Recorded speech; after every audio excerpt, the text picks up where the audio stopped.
All right, Bolt fam, take a breath because you can feel it in the air today. Something's starting to move. There's a coaching decision sitting right in the middle of the table that can either finally set Justin Herbert free or shove us back into another year of almost. There's a veteran name that only shows up when the cap math cracks a tiny little window, and those windows don't stay open for long. There's a league domino that could snatch an option we thought we had lined up. And there's a defensive mind who might be turning into someone else's prize. So yeah, there's a lot here. Stay with me. You know the kind of move that looks like just a hire from the outside, but ends up deciding whether your quarterback gets to play loose or spend Sunday scrambling for his life, snap after snap. That's exactly where the Chargers are with this offensive coordinator search. And before we start tossing around all the shiny names, I've got to put a big warning sign on one guy. I get it. The name starts floating, and someone instantly goes, McVay tree, so it's got to be cutting edge. But a coaching tree doesn't call a good third and long. Robinson put in years with the Rams, climbed the ladder, looked like the next guy up, then got his chance in Atlanta. And what did it turn into? An offense that felt stuck between ideas. No real identity, not enough answers, and this lingering sense that once Plan A got hit in the mouth, there wasn't much behind it. And yeah, you can say it. Kirk Cousins struggled. That's real. But a quality coordinator doesn't just stand there and watch his quarterback drown. He adjusts the menu. He changes the tempo. He finds a different way to stress a defense. When Michael Penix Jr. had his moments, that was the perfect time to see true flexibility. Stuff that helps the QB instead of forcing everyone to fit one rigid mold. What kept popping up, though, was a system that felt predictable and stubborn. Zoom out for a second. And that's what makes this uncomfortable. Atlanta wasn't working with scraps. Bijan Robinson, Drake London, Kyle Pitts, there were legit pieces there. And it still didn't feel inventive enough to squeeze the best out of them. One of the biggest criticisms was the lack of real creativity, plus leaning too hard on looks defenses were already ready for. And tell me that doesn't hit close to home, Chargers fans, because we just lived through 2 years of an offense that never consistently found its rhythm, plus playoff exits that still annoy you when you replay them in your head. What Herbert needs isn't a nice name that looks good on a graphic. He needs someone walking into that building with a clear blueprint, a run game that actually exists, a pass game that attacks the middle, quick answers against pressure, and halftime adjustments that change the feel of the game. This can't be treated like some low-stakes coordinator shuffle. The window is right now. And SoFi can't sit through another season where the offense feels tight, reactive, and fragile instead of confident and sharp. So I'll say it plainly. If you start hearing Zach Robinson getting hot, interviews, chatter, the whole he fits conversation, you're allowed to get nervous. Honestly, you're allowed to get loud, because sometimes building a contender is also about avoiding the wrong door before you ever step through it. Now, while we're on doors opening and closing, there's another lane that could appear out of pure cap logic. Not a loud rumor, not a headline designed to break your timeline, just the kind of league math that turns into reality fast. Ryan Kelly. On the surface, it's not flashy. It's not a star wideout. It's not an edge rusher with double-digit sacks. But let's keep it real. How many times have we watched Justin Herbert take hits because the interior protection caves in like it's nothing? How many drives have ended early because pressure came straight up the middle and the play never even got to breathe? That's exactly why this name starts making sense. Kelly's in Minnesota right now on a 2-year deal, and his 2026 cap number sits right in that awkward zone where front offices start looking for levers to pull. Not because he can't play, far from it, but because the balance between savings and dead money becomes interesting. And once that happens in this league, a veteran can drift into that possible cut, restructure conversation with zero warning. From the Chargers' perspective, the fit almost writes itself. The biggest need on this roster is still stabilizing the interior offensive line. That's not a luxury item. That's a requirement if you want a real playoff push and you actually want your franchise quarterback upright in December and January. And the other part matters just as much. The Chargers are projected to have real cap flexibility. Cap space plus a glaring need plus a veteran who could shake loose, that's how market talk starts. Of course, there's always fine print. Kelly has dealt with injury and concussion-related issues, which means any real interest comes with the same line every team uses. If the medical checks out. This wouldn't be blind optimism. It would be calculated risk. But think about what it looks like if it does line up. A veteran center who can walk in on day one, handle protections, and settle the pocket so Herbert isn't constantly improvising on 3rd and long. Maybe it's not a 10-year answer. Maybe it's a bridge while you draft and develop the long-term solution. And sometimes that bridge is what keeps a season from collapsing. So keep Ryan Kelly on your radar, not as a promise, as a real possibility that could speed up quickly if Minnesota decides it needs cap space. And if that door opens, the Chargers wouldn't be random shoppers wandering the aisle. They'd be one of the most logical landing spots.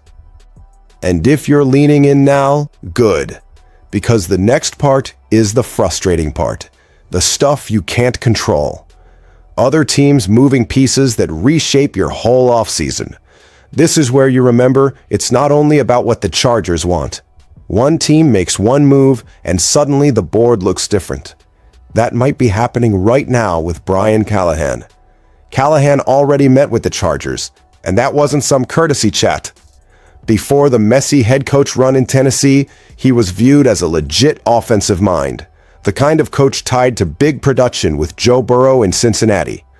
If you're talking about maximizing a quarterback as talented as Herbert, that profile makes a lot of sense. But the league doesn't wait, and Atlanta just pushed the pace.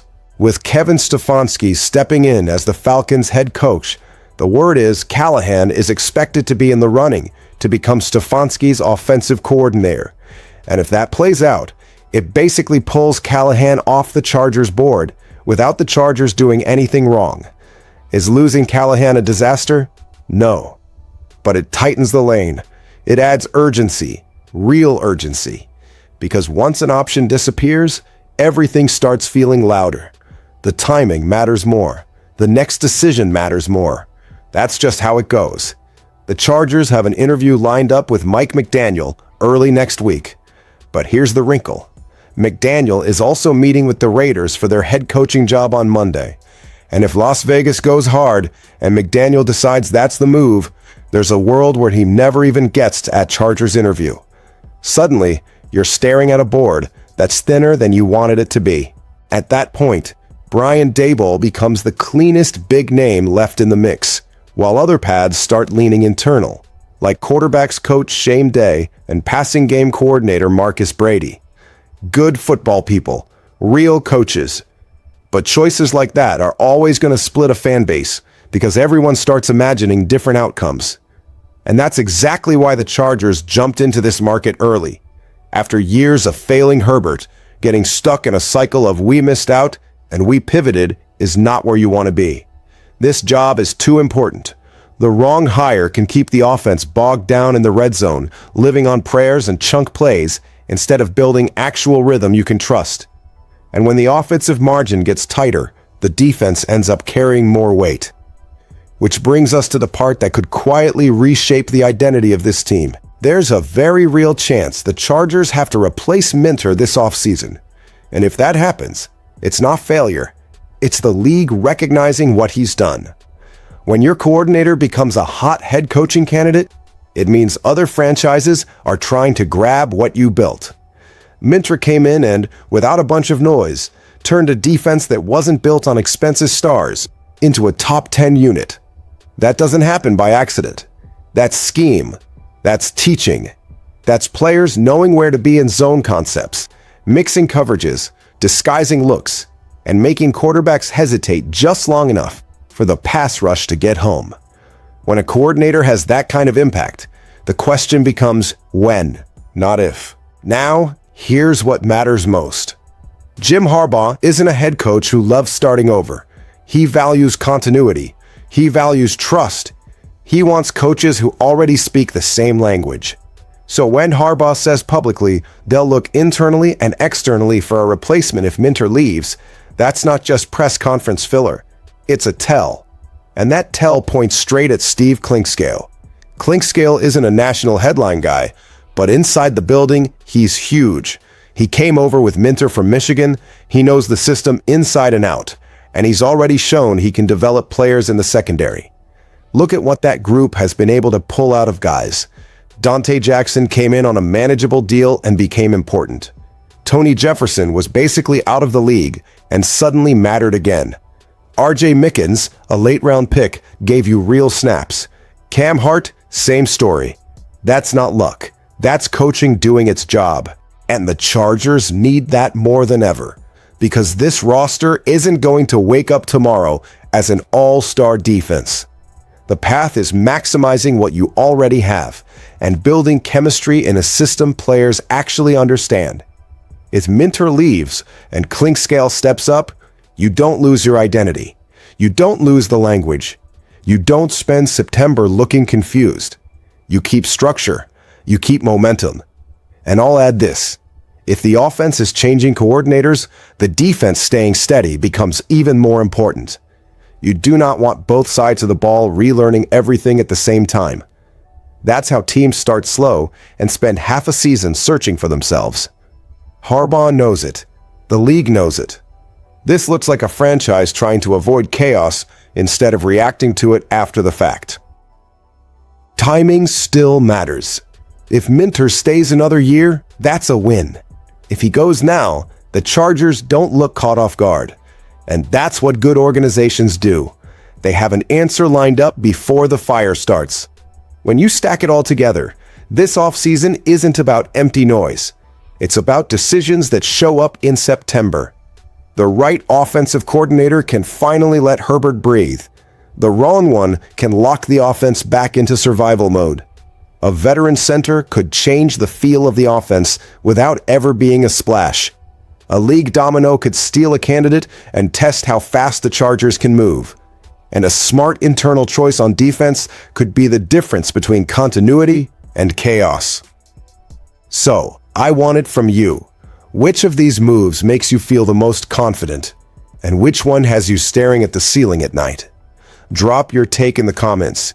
And if you're riding with the Bolt fam through this entire offseason, hit like, subscribe, and stay locked in, because we're going to live every twist of this together.